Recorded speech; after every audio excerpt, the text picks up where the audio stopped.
So this is a very simple animation that is using images as planes to create a 2.5D animation. Let me stop it so we don't have to hear the swamp sounds over and over again.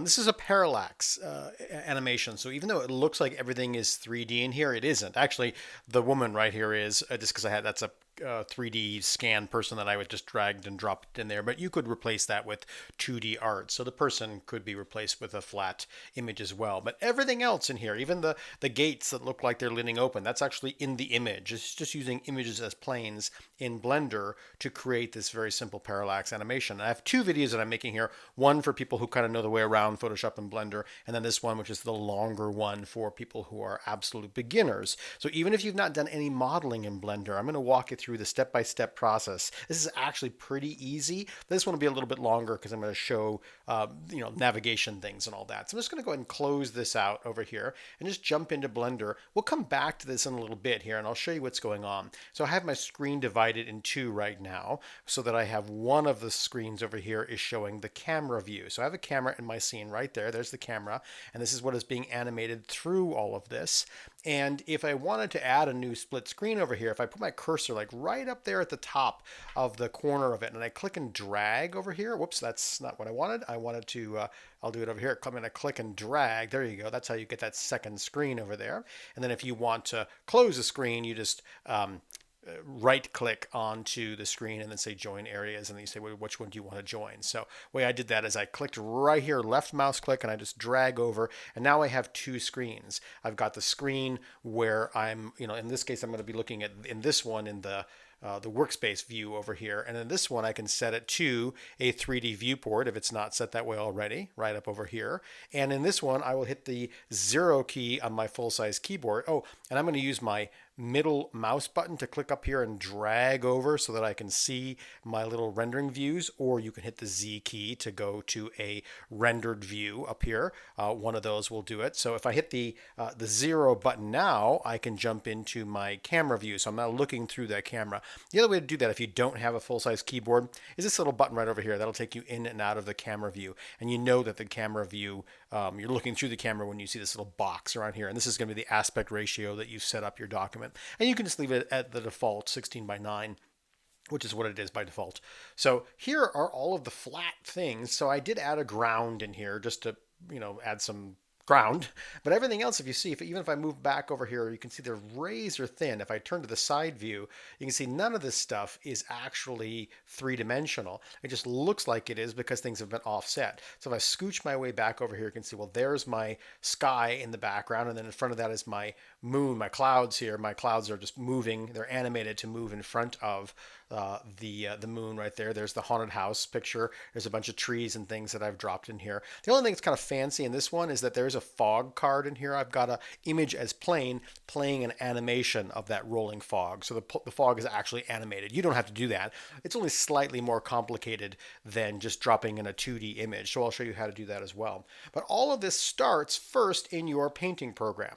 So I'm going to jump over here to Photoshop, although you can do this in any painting software, digital art software that allows you to save PNGs or TIFFs or any other kind of file format that lets you have this little checkerboard pattern, lets you have an actual alpha channel, an invisible layer, because that's how we get this little cutout layer. And technically, you don't even need that. If you're doing square walls and doors and things, if you're making a little room interior, you don't even need the alpha channel, because if it's, as long as there's no transparent parts like the blank areas around these trees, you don't even need to save it that. A JPEG will work for that. But all I've done is I found some pictures in here, and I've just selected the skies out of the background and deleted them to get my spooky little trees. I'll show you how I do that. Here's a picture that I didn't end up using, but looks pretty good. There's a lot of ways to select all this stuff. I'll just show you a quick and dirty way. I'm going to just come over here and select the magic wand tool, and I'm going to just start clicking on the layer over here. I'm just going to start clicking on various parts of this layer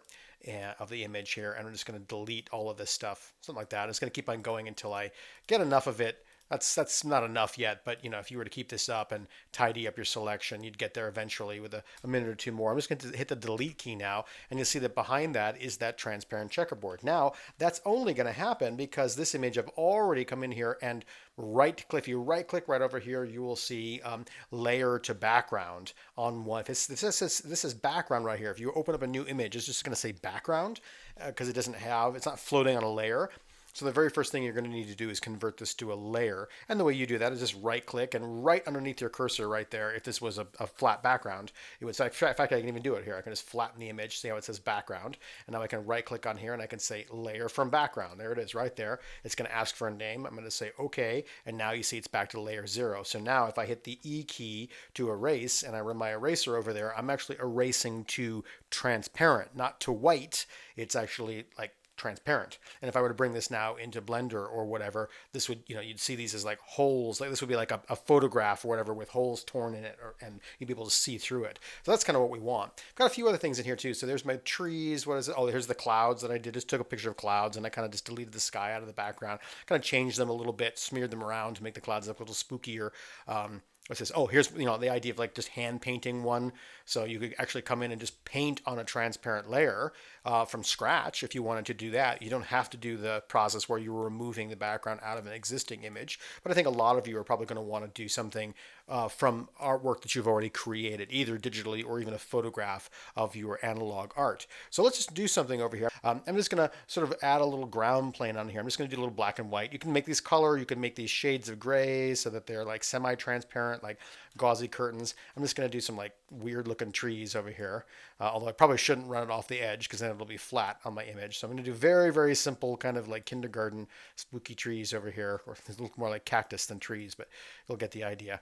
So something like that. Okay, so here is my artwork. In fact, I'm just going to come over here and just erase the top of that just so that it doesn't go off the edge of the screen. And I've got my layer. I'm going to come up here to File, and I'm going to, in this case, say Save as a Copy. Again, different versions of Photoshop change this out, but we're going to say Save as a Copy because what we want to do is shift over from a Photoshop document to a PNG. I think PNG is just the easiest one to use, but you can use TIFF, especially if you're on a Mac. And I'm just going to call this Weird Trees. And that's good enough. I'll say save. This is the folder here with all the images that I have in my scene. I'm going to click and say save. And then off of my other screen, I'm going to say OK to the file format. So let's jump back over into Blender and let's go through this process. So again, I'm going to go much slower in this one. If you know your way around Blender, watch the shorter video.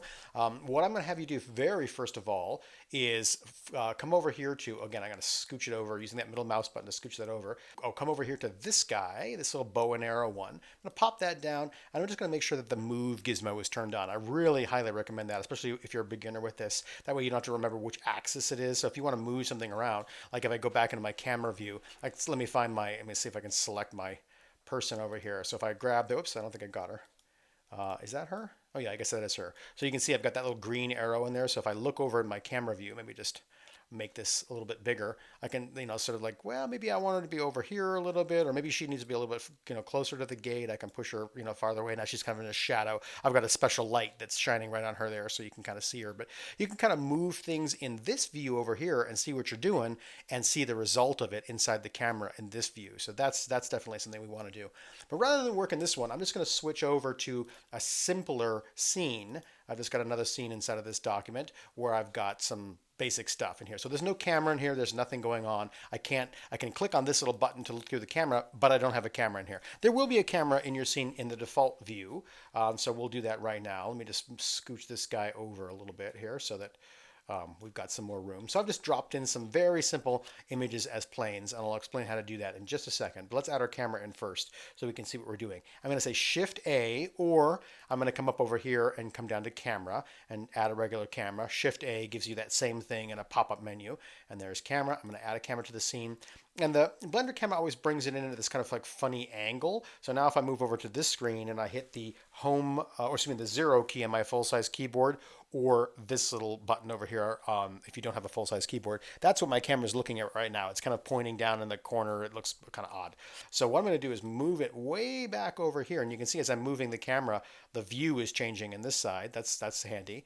And I'm going to move it up a little bit, and then just to kind of get rid of this weird angle that it brings the cameras in, I'm going to come over to this side and open up the N panel, N for Nancy, and I'm going to come up here to the transform, the very top one. This will say item, and I'm just going to clear. Well, I'll leave the location as it is now, but I'm going to come down here and clear the rotation out. So I'm going to click on this top one and just drag down on those three. So I grab all three of them, and I'm just going to hit 0. And then when I hit enter, then you can see the camera is now looking straight down at the ground. So if I move it up in the air here, it's a little hard to kind of see the camera in there. It's very, very, I'm not sure why it's like kind of invisible. Oh, I realized why my camera was invisible. I have this little button turned off, which hides that camera icon there. That's just hiding things in the scene that are not real objects. So you can see that the camera's pointing down, but it's also pointing the wrong way. So there's a couple of different ways we can fix that. Notice that this up arrow here on there is the blue axis. And again, if you don't have that, come over to this other one and check on the little move button there. That'll give you that axis. Highly recommend to do that. So what I need to do is rotate this up on the x-axis. Remember that if you can't remember what the axes are, remember you got this little compass over here. You can see red is X, Y is green, Z is up. So it's like left and right, and up is the Z. So if I want to rotate this on this axis, I can hit R to rotate, and then I can hit X. So see how that little red line popped in there? So now I can bring up my camera view to something that looks a little bit kind of more straight on. Also, if you notice over there in the rotation field, if I look over here at that, in the rotation field, you can see the angle. So you could even just like type in 90 degrees. That's, pretty close to 90 right over there. I could do that. And then I can do the exact same thing. I can say R and this time Z, because I'm panning the camera around like in a circle over here. I'm just going to point it straight at my artwork over there. So there's that kind of thing. So you can see it's now, these numbers have changed over here, but we don't need this anymore. I'm going to hit the N key to hide those. And then I'm just going to grab the camera and I'm just going to push it down over here. Maybe I'm going to make my little side window here a little bit bigger now, so I can see what I'm doing a little bit more. And I'll zoom in. Remember that home button will fill your screen with that. Let me show you another trick that's kind of useful to do when your camera is selected. You have to have your camera selected to see this little icon over here. That's the little camera icon. You'll see that there's this viewport display in here. If I pop that viewport display open, you'll see that this thing Passport 2 is on here, and it's set to 0.5 right now. That's why it's like slightly gray out here. When you're getting used to this, I really think it's very useful to just crank that way up to like 90% or whatever. Make it a lot darker on the outside, and then it's really clear what you're seeing through the camera lens. You're not kind of distracted by things that are outside of the shot. So to animate this camera, I'm going to say I want my camera to start here, and I'm going to push it just straight forward toward my little guy over here. Again, this is just like a 2D cutout. This could be some of your artwork that you just come in and you've taken it into Photoshop or Procreate or whatever and cut out the background and saved it on a transparent layer. So in order to animate the camera or anything else in the scene, what we're going to do is make sure that our timeline is open, and that's this one that looks like a little clock over here. So if your timeline should be open by default when you first open up a Blender timeline. You'll see it's set to 250 seconds or frames, which is about 10 seconds. So slightly over 10 seconds, 24 frames per second. So what I'm going to do is make sure that I'm on the first one here, 0, right at the beginning. This is where I want my camera to start. And then to add a keyframe to this, the easiest way, there's a lot of ways to do this, but the easiest way when you're a beginner is to hit the I key in the window where your camera is selected, or anything else that you want to move. Whatever you have whatever you have selected is going to be the thing that you're going to be adding the keyframe to. So I'm going to hit I in this window, click on this window, and then say I, whoops, lost my camera, hit I, and I'm going to say, just to be safe, I'm going to say location and rotation, just in case we want our camera to tip up or down as we move. I don't know if we're going to do that, but if you just do location, then if you rotate the camera at all, it won't record those. So we're going to say location and rotation on here. We're going to grab that, and it's now put a little orange dot right there. Now I'm going to move the playhead forward somehow, and it doesn't really matter how far you move it. It just can't be in the exact same spot, or else it'll just overwrite that cue. Now I'm going to grab this red handle here. I'm just going to push it forward, and you can see there on the left, like we're getting that sense of the camera kind of pushing into the scene, looking toward our dude over here. So maybe I'll just come up at to this spot over here and say, I'm going to want the camera to move right there. Maybe I want it to pause there for a second. So if I wanted to stop there for a moment, what I'm going to do is put my cursor over here, hit the I key, location and rotation, great. And then I'm just going to scooch it forward a little bit, and I'm going to do that exact same thing again. I'm going to say location rotation, and you can see what's happening right there is like there's no change between these two. So it's going from, I can scrub through, and you can see what's happening here. There's the first position, and there it is moving forward, and then it's going to hit that second keyframe, and until it gets to the third keyframe, it's not going to do anything. It's just going to pause there for a second, and then maybe I'll push it forward a little bit farther, and then I'll grab my camera, and maybe this is where here's a good place where I can tip it up a little bit, so I can do another thing. If I move over here to the camera view, another great thing to be able to do is shift and tilde or shift and grave. The tilde grave is right above tab and right below escape. If you hold shift and tilde, then if you just move the mouse around, you're kind of like holding the camera in your hand now. You don't need to click and drag, you're just moving it around. And so I'm just going to tip the camera up a little bit, just manually, until I get the face like right in the center of the shot right there. And I'm going to click to tell it that I'm happy. And then I'll come back into the scene and I'll hit I and do location and rotation. And really what's happened is we haven't changed its location, we changed its rotation, right? So we definitely need this one. And then what I might do is I'll just scroll in with my scroll wheel here to zoom in a little bit. And I might just push this one a little bit. Maybe I'll like that last little bit a little closer. And just to be safe, I'm going to tip it up again. Now I can also do it with there's that green axis right there, right? The Y axis. So I could come over here and say R and Y. So I'm only tipping it up on that Y axis. And then I can just kind of scooch it up until it's like the dude is like right there in the center of the scene. And then I'm going to, oops, I forgot to move my keyframe forward. Look, I just made the mistake that I told you not to do. And then, and we're going to want to move it forward. And then I'm going to push it right up to his face. And then I'm going to say R and Y and tip it up so that he's right there in the shot. Great. Now you can see my playhead is farther forward. I'm going to hit the I key and say location rotation. Great. Now I can come up to this window over here and say, well, maybe I want that. Let's play it back. I'm going to hit this view right over here. Let's just see what that looks like. I'm going to hit the play button right there. And I'm going to see like, coming through there. I mean, that's fine. Pauses there for a little bit. And then it zips in. Maybe I want that pause at the beginning to be, or this pause here to be a little bit longer. So what I can do now is I'm just going to hit stop. I'm going to drag a little selection marquee around all these. I don't want to move the first two. They're fine. I'm going to take these and I'm going to hit the G key, G to grab, and I'm just going to slide those over a little bit. You see how long that little orange stripe is there? The longer that gets, the longer it's going to pause. And maybe I can just grab this last key here. In this case, if I'm just doing one, I don't have to do the G key. I can just click and drag the one right over to the end. And I'm just going to make that last little push in really slow. So I can come over here and I can say play, and it kind of zooms in through all my little cardboard cutouts, holds that spot for a little bit, and then kind of tips up and zooms right into his face and slowly zooms into the dun dun dun, and then there you go. Now if I actually wanted to, it might be worth doing. Let's do this. I can come over to this guy right here and I can just say Control C to copy. I copy that and then Control V to paste. You can see then it's put that. I just copied that last keyframe. So now watch what it does. When I hit the play key, it like zooms up to his face and then it stops and then it holds that for that amount of time. And so instead of like getting up to his face and then the video's over, it pauses twice there. So that's just kind of the way that works. But it doesn't have to just work with the camera too. So I'm gonna hit the stop or the pause and just go right back to the beginning. Now let's say I wanted to move this wall back over here. So I'm gonna push it.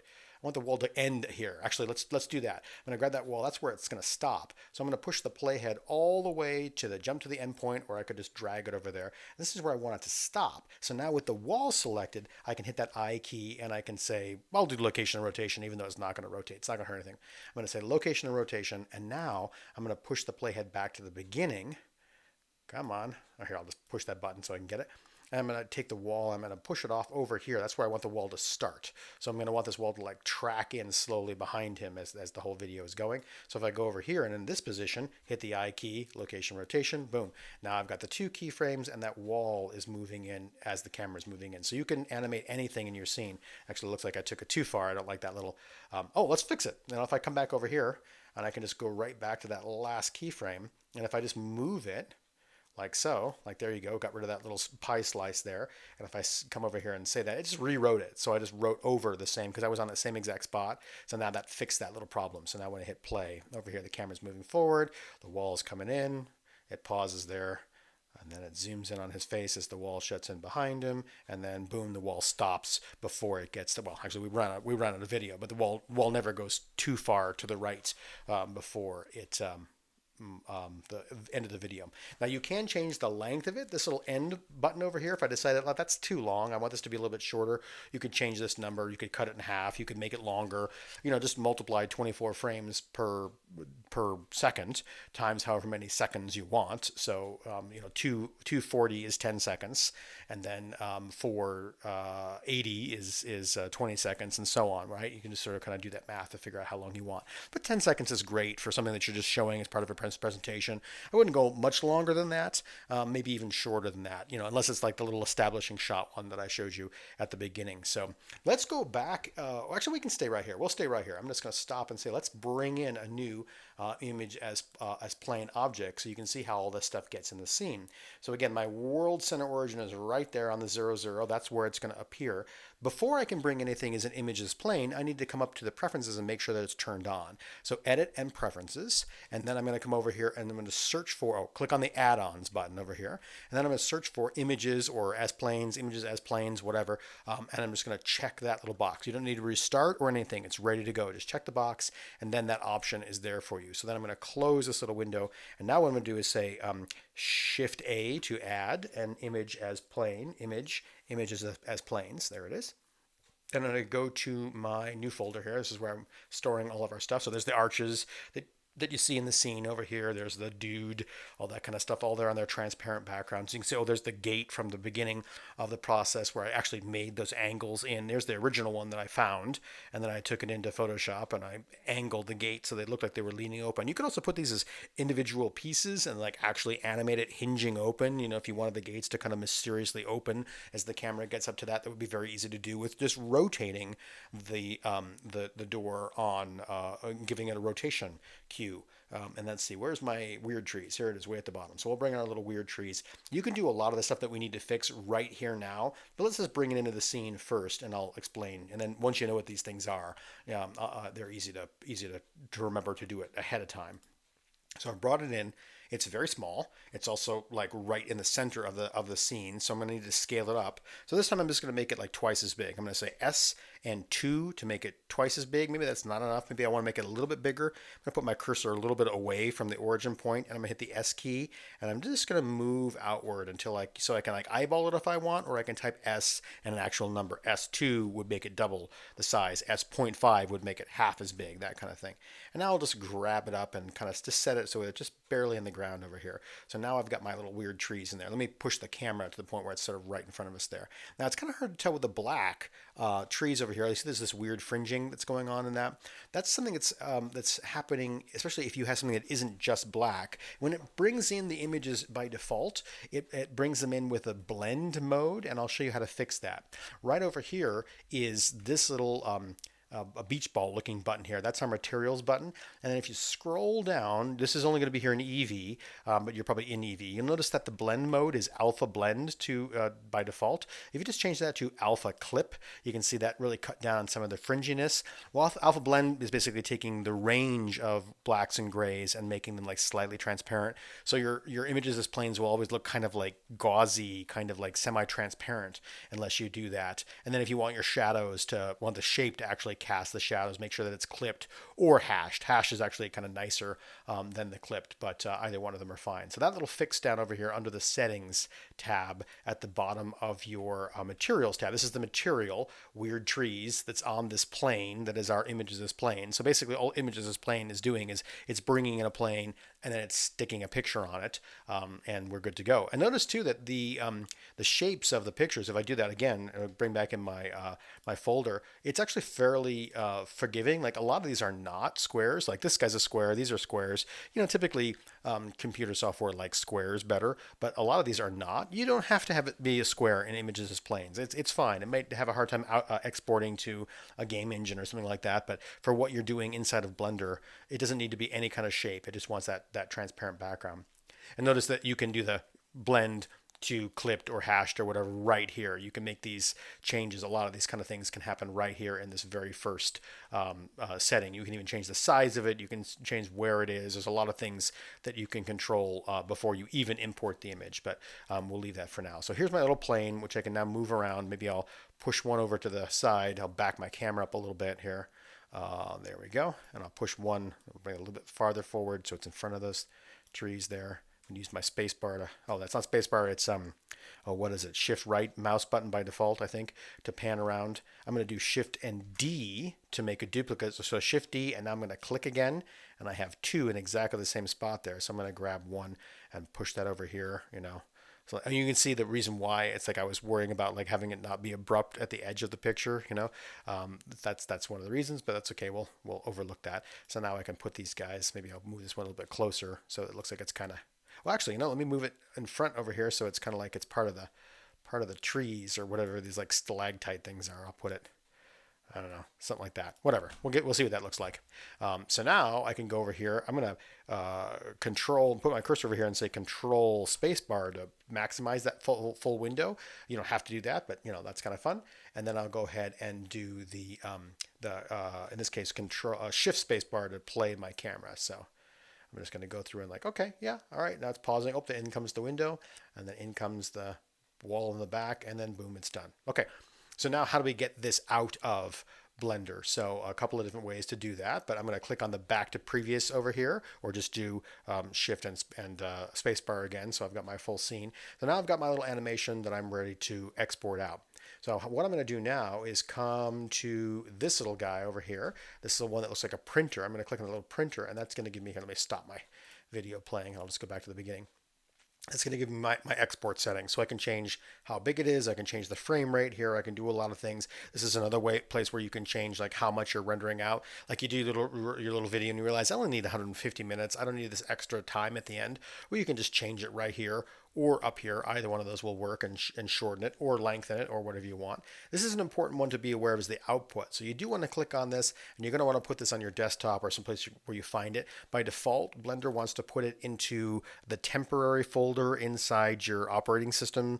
So it's, you know, you got to hunt around and find it. So in this case, just put it somewhere where you want to know. By default, it's going to be set to PNG, but for a video, what we're going to want to do is click on this, and we're going to come down here to FFmpeg video. We want to pop that open, but it's better if you come down one more to this little encoding. If I pop that open over here, and it's this weird container that like a lot of software can't can't read, like even like Adobe stuff, you can't open this up in like After Effects or whatever, those kinds of programs. So I'm going to pop this open here. I'm just going to switch over to MPEG 4, and that's fine. Notice if you're going to add any sound to your files, you do have to come down here and give it an audio codec. So you can give it MP3 or whatever, but we don't have any sound for this one yet. So I'm just going to leave it off. But if you do want to add sound, a lot of times people are like, how come I can't? I can hear the sound when I'm playing it in the viewport, but I don't hear it when it's on the audio. It's like you have to actually tell it that you're recording audio down at the bottom. So now we're all set and ready to render this. So I'm going to come up here to this tab, to the render tab, pop that open. I'm going to say render animation right up over there, and then it's going to just play through the animation here for a couple of seconds. Yeah, I was thrown there for a second. Usually it renders right in the frame. You can actually just see the render result there, but I think maybe my recording software was confusing it. So I have, this is the end, the last frame of it. It rendered it. I'm just going to go and close out this window. This isn't closing Blender. This is just closing the render preview. It's still back over here. And over on my other screen, I'll open up the video that it just recorded. Yeah, just the screen stayed blank until the end. Usually it doesn't do that. Usually you see it playing the render. So there's our dude. There's the wall sliding in, and now we're zooming into his face there. So this is basically the video that we just recorded from the previous little view there. So there you go. And that's a way to get a little parallax animation out of Blender. And then you have a file on your desktop or whatever that you can then embed into your presentation or do whatever you want. You can open it up in other software and edit it and add sound effects and do whatever works for you. But that is basically the process for bringing in images as planes into Blender and creating a little parallax video. So it's pretty straightforward. If there's anything I missed, or there's anything that you need better explanations of, just let me know, and I will answer those questions.